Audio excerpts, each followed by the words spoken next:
Geek Nights, what's poppin'? It's Adonis. We are back for the Rise of Skywalker spoiler talk. What did I like? What did I dislike? Now, to be fair, I did see this for a second time yesterday. I wanted to get another viewing in just so I have an idea of everything that I saw. Because obviously that first time viewing is kind of difficult to grasp everything, considering the fact that it feels like this movie is two movies in one movie, but we'll get there. We'll get there. Now, I know a lot of you probably have already seen people's non-spoiler reviews. I have not yet. I kind of want to just put my thoughts out there first before I get tainted by anybody else's perspective on this movie. So if I have anything that repeats or echoes anybody else's thoughts on this movie, just know that these thoughts are my own. Let's go. So first I'll give you my score of the movie, and then I'll give you my dislikes and the likes. That way you guys can have an idea of how I got the score. So right off top, the first time I saw this movie, I gave it a 6 out of 10. I was like, all right, cool, 6 out of 10. I liked what I saw in the movie. I just thought that there was too much going on and that it should have been 2 movies. Saw it the second time yesterday.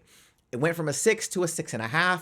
I don't think it's going to go any higher than that, just because I did see things that were explained in the movie, but they happened so quickly that you just could not digest what was going on in a proper amount of time, and I felt like they didn't let certain things simmer because time. So with that being said, let's talk about the dislikes first, and then we'll get into the things that I like that maybe needed some setup in a previous movie, and then some things that I actually liked that were based in this movie. Let's go. All right, so starting out is pacing of the movie. I felt like it was Star Wars 8.5 for the first act of the movie. It seemed like a completely different movie that they were trying to show to get us ready for the Rise of Skywalker. You had this very quick, like, planet jumping scavenger hunt thing that was going on with this whole Palpatine search, and then obviously Rey's training with Leia. This whole situation to me felt like this should have happened in episode 8. You know what I mean? Like, that's just what it felt like to me. I was like, man, there's a lot going on, a lot of information that we got, you know, kind of thrown verbal diarrhea directly in our faces. And it was just kind of like a tell. It was like exposition, exposition, exposition. And it was like, it didn't feel organic. It didn't feel like it moved organically through a story. It felt like these are things that are happening. You know what I mean? It just, I don't know. It just felt like either that should have been in the crawl, or I don't fucking know, but it definitely felt like it should have been in the previous movie. Now, also one of the things that I disliked was this kind of showing that Finn had something for Rey, even though that wasn't what was actually happening. The first time I watched this movie, I was like, why does he keep saying, Rey, I gotta tell you something? And Poe was like, you know, why can't you tell me now? Because I'm here. And he was like, yeah. And it was this whole thing where it felt like he wanted to confess his love for Rey. But after watching it a second time, it's more so that it seems like he knew that she was a Palpatine. And the reason why I say that is when Poe and Finn had their little, you know, ego argument, when he was like, you know, I need to, you know, I know what Rey's going through. And he's like, oh, dude. And he was like, yeah, I do. He was like, and so does, he's like, I know what Rey's fighting, and so does Leia.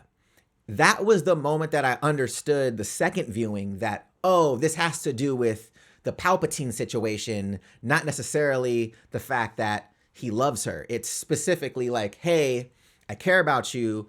I know what the fuck is going on, and I want to let you know that this is what's going on. You know what I mean? But this is the thing in my head where I'm like, they just did a very poor job of getting that across.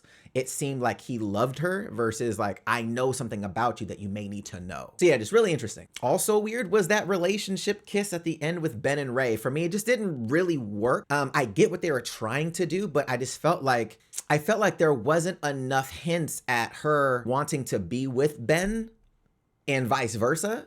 More so of him wanting her to be a part of the dark side. You know what I mean? It just felt like they were always at each other's throats with like, I don't want to do this. Well, I don't want to do this, versus like, I really like Ben. I don't like Kylo. You know what I'm saying? Like, I don't know. It just didn't, it felt weird. Now the next one was really interesting. Maybe it was explained in the film, but it didn't make sense to me when I watched it both times. So if I missed it, let me know in the comments. Maybe you can help me understand, but the light speed jumping situation. So previously in episode 8, they said, hey, we just go to light speed, they can't track us. Found out that they had them on a string of some sorts, right?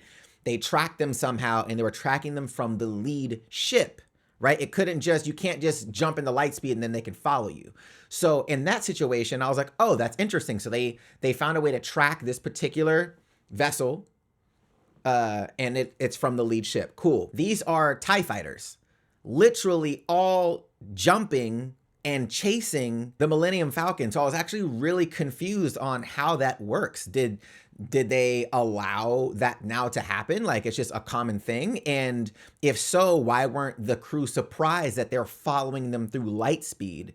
You know what I'm saying? So it was just really strange to me that they could track them and the reaction wasn't like a surprise. It was like, damn, they're still on our tail. So it's like, it seems like it's happened before, but if that's the case, like it didn't make sense to me. Another dislike is kind of the convenience of things, primarily like, let's say the dagger. So the dagger situation was really weird because you're in this cave-like situation. It's not like BB-8 scanned the area. You know, he just rolled over and said, hey, look. And it's like, bro, out of everything that's in this bitch, you just happen to roll up on a dagger? And Rey is like, oh yeah, I saw that too. How did you see that? I'm confused. Like, I do know that you have the Force, but like being able to use the Force in that situation would be dope to kind of see, like you kind of scanning an area for things that are giving off certain things. That'd be dope to see. It was just, it seemed too convenient. And a lot of things in this movie kind of felt that way, where it's like, hey, convenience. You know what I'm saying? Another thing was like the lightsaber situation. Now on Exegol, you had Rey literally hand Ben a lightsaber. Now, the idea of that is really dope. Now, the issue I have with that is when they had their like Force Skype situation going on, she would pass the shit to the back, right? But they were looking at each other. So I'm like, if they're showing that they're looking at each other like that, she nods, he nods, like they're looking at each other. How does she pass it behind herself and he grabs it if they're looking at each other? It's just really strange. It was really strange. And yeah, I'm a little confused on how that made sense. But again, it just felt like a very convenient thing to do. Now, the Palpatine situation was another thing that I disliked for a reason. There are things that I like about this, so stay for the likes. But the dislike of it was, it just felt like it was a shoehorned in thing based on what we had already seen in the previous two movies. So it was just kind of like, oh, he's here.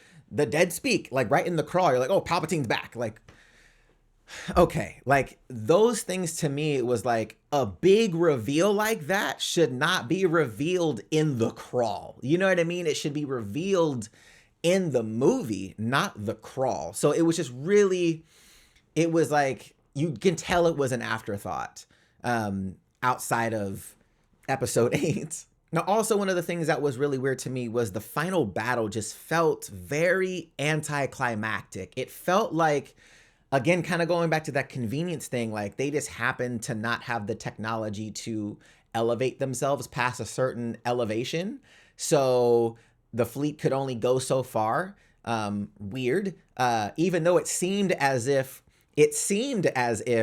the ships were raised out of the ground because of Palpatine. That's what it seemed like. He went like this and all the ships came out of the ground. So you're telling me he has the Force capability of doing that, yet he doesn't have the Force capability of pushing them past the atmosphere. I don't know. Maybe I'm reaching. It's just what it seemed like based on the visual storytelling that I was actually looking at. So it's just really strange to me that, okay, they couldn't get past a certain height.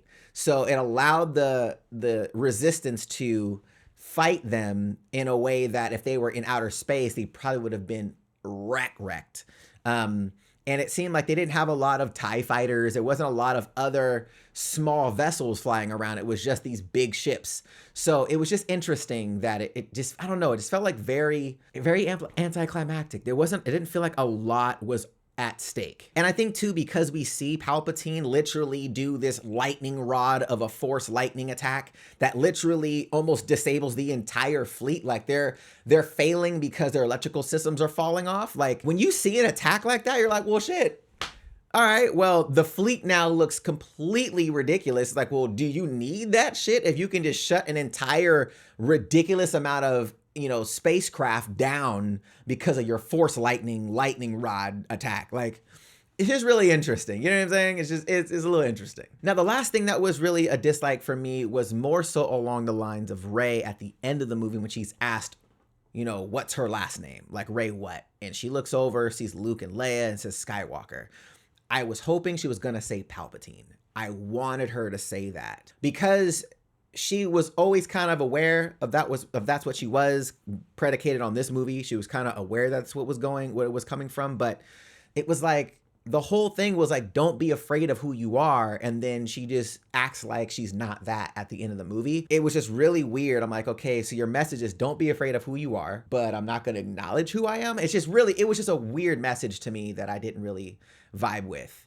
And it would have been so much doper to be like, yo, yeah, I know I'm a Palpatine, but I'm a good one. You know what I'm saying? In the same way that Darth Vader was a Skywalker, but Luke was a good one. So it was just one of those things where it's like, come on, bro. You know what I mean? In my head, that's just where I'm at. Obviously, Darth Vader wasn't bad inherently, but you get what I'm saying. Now, off the dislikes, we're going to go into the likes, but likes that should have had a setup in a previous movie. So they're a like, but at the same time, kind of like I like it, but it could have been supported by something else. Now, this two halves of a same coin concept of Rey and Kylo Ren being like this, like, two of a whole vibe of the Force, I thought was super dope. And I'll get into the whole Force healing thing in a few, but this should have been explained from jump, either from the first episode or in the beginning of episode 8. So in my head, watching this movie, seeing the beginning, the first act of this movie, episode 8, obviously JJ didn't write episode 8 or didn't have the story of episode 8 there for Rian Johnson. However, knowing that this was what we see now would have been great for episode 8 to be, Palpatine getting in touch with Kylo Ren, right? Would have been dope right off top. He's now recruiting Kylo. Kylo's like, who the hell is this guy in my head? He's pulling me this direction. Then we have Rey training under Leia or looking for Luke. Luke doesn't want to train him, doesn't want to train her, and then Leia steps in or whatever, right? So they're both in their training kind of development phase and at the same time having some kind of connection with each other. You know what I'm saying? Especially if Luke is her master, seeing there's a connection here. You know what I'm saying? Or let's say Palpatine figuring out, oh, you guys are this. Like him being the emperor that he is should have known these things. It shouldn't be like, oh, I didn't know. This is interesting. He should have known. So in my head, I felt like that concept super dope. And it kind of plays into something later that I'll talk about. But it was just really dope to me that was a thing. I just wish the setup would have happened in an earlier movie. Now, piggybacking off of that, is this whole Force heal situation, right? Palpatine had talked to Anakin about saving Padme, saying, hey, Plagueis the Wise could, save people from death, right? And at the time, it was like, well, you just gassing my guy because you wanted him to be under you, or was this a real situation? You know what I mean? He could save people from dying, right? So if that's the case, that's dope. Now, in this situation, Palpatine says when they're directly in front of him and he sucks the life energy by accident, he's like, oh my God. Oh, you guys are like two halves of the same coin looking ass. There hasn't been this kind of power for centuries. So it's a reference to that, but they should have shown it. They should have had this flashback. They should have had something to have people understand like, oh shit, this is what he was talking about in episode 3. This is dope. You know what I'm saying? Like this type of shit would have been fire to me. It was just one of those things where it's like, again, because the movie was going so fast, it couldn't really sit in the moment of him maybe harking back to seeing this in action with Plagueis, or maybe him sitting with Anakin talking about this to him. That way it's just a reference for the viewers to be like, that's what he's talking about. This is dope. You know what I mean? That would have been a really cool moment. Now, another one of the likes was Leia training Rey. I thought that was super dope. But again, I thought it should have either happened in the previous movie because of the fact that we had her literally finish her Jedi training without anybody. You know what I mean? At the end of the movie, we see her bury Luke and Leia's sabers. She has her own saber now, which is gold, which I fuck with, think is super tight. At the same time, though, it's like, I know you want to do a different take on the movie, and I get it, and I respect it. At the same time, though, if you go back, Luke in the Return of the Jedi, he had already made his own saber. He was a Jedi Master. His training was complete. So in this movie, she wasn't really a complete Jedi Master yet by the time she fought Palpatine. You know what I'm saying? So it's one of those things for me where I'm like, damn, it would have been really cool to see you make your shit, level up, and then maybe at the beginning in the crawl is saying like, you know, she's completed her training, you know, she's now a Jedi Master, and she has her own saber now. Would have been really fucking tight. So in my head, I was like, yo, this Leia sequence is dope, but I wish it would have happened prior. Yeah, in my head, I just thought that would have been really cool. I know I said this in the dislike, but Finn knowing about Rey being a Palpatine. Now, I like this a lot because it was subtle. However, I just did not like the execution of it because it definitely felt like he was in love with Rey, that he wanted to confess his love for her versus saying, hey, this is what's going on. This is where you're from. This is who you are. Those are the things to me where I wish he could have done that, right? And at the end of the movie, he still didn't say anything. He still wasn't like, she wasn't like, hey, what did you want to tell me? What did you want to tell me? That's when I knew like, okay, it wasn't a love situation. You know what I mean? It was, hey, by the way, you know, because it's like you left this so ambiguous and then you never solved it. It was never, there was no solution with them two on what he wanted to tell Rey. So I was just really weirded out by that. But on the second viewing, again, like I said, when he was talking to Poe, that's when I was like, oh, he knows that she's a Palpatine. So it was just handled poorly. Okay, so on to the just likes for liking it, right? First is the cinematography and the visuals. I loved how this movie was shot. So the Force Skypes, how they were shot in this movie were awesome. Like this whole, like they can visually see each other, they can communicate with each other physically, but how they were shot, the camera would, you know, would move past the body, it would transition into another scene. Thought it was done brilliantly. The landscapes were awesome. I keep forgetting the planet, but the planet where Poe is kind of from, that planet was really cool. It had this really dark, like grimy Gotham City vibe to it. I loved that a lot. I thought that was super cool. Exegol was cool. You know, even though it had a very mysterious like temple vibe, I still liked how it felt. It felt really cool. So visually, cinematography was just, it was super dope. Now, a lot of these next ones are kind of based around Ben. I feel like Ben had the best story arc out of everybody. Now, this is going to be probably controversial, but Ben bringing Rey back to life, I actually fuck with this tough. The reason why, and the reason why I said his story arc is the best, is he was chasing Darth Vader this whole time, right? And this idea that Darth Vader became Darth Vader because Padme died. He was under Palpatine's tutelage because he wanted to learn how to save Padme. That was a whole reason why he decided to be there with him. So you have this idea of him wanting to learn how to save a life, right?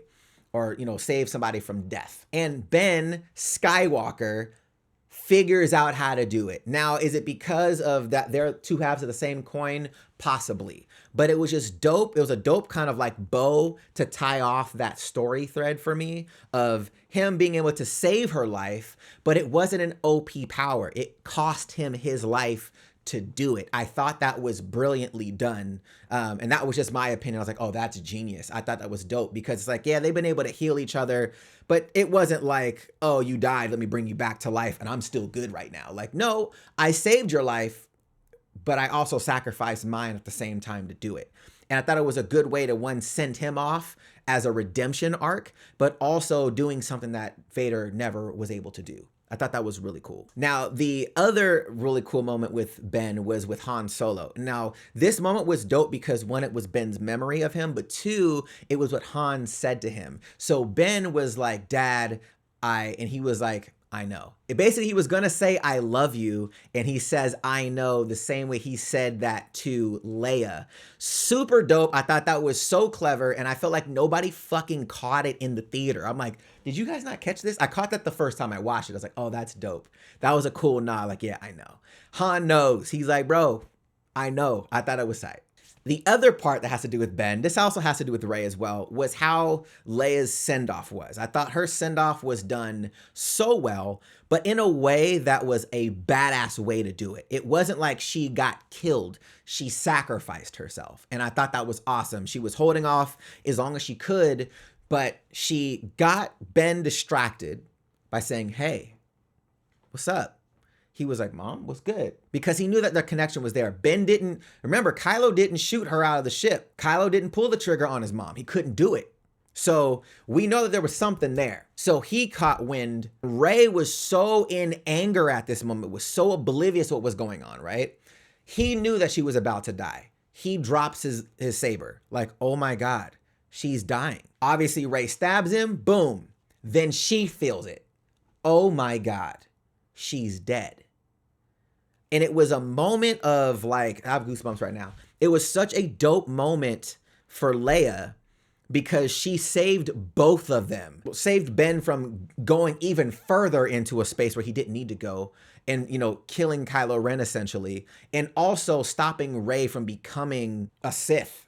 You know what I'm saying? I thought it was such a dope moment. And finally, the last like I had is Rey being a Palpatine. I thought that was such a dope thing, primarily because it makes sense for the story thread. You know, Palpatines and the Skywalkers, for whatever reason, they overlap. They have this, there was something there. I thought that was cool. And again, I really wish at the end she said that she was a Palpatine, but I like that she was. I like the fact that you had a good Skywalker go bad. You had you know, a Palpatine that was definitely the emperor of everything, but also one that said, no, I'm not gonna do that. I'm gonna do this. I thought that was really dope. But that's how I felt about Star Wars: The Rise of Skywalker. Let me know your guys' thoughts in the comments down below. Give me your top 5 likes, top 5 dislikes in the comments. I would love to chat about this with you. Also, if you guys want to catch any more content like this, hit that subscribe button, have that notification bell turned on so you don't miss any future content, and I'll catch you guys in the next one. Till then, stay geeked.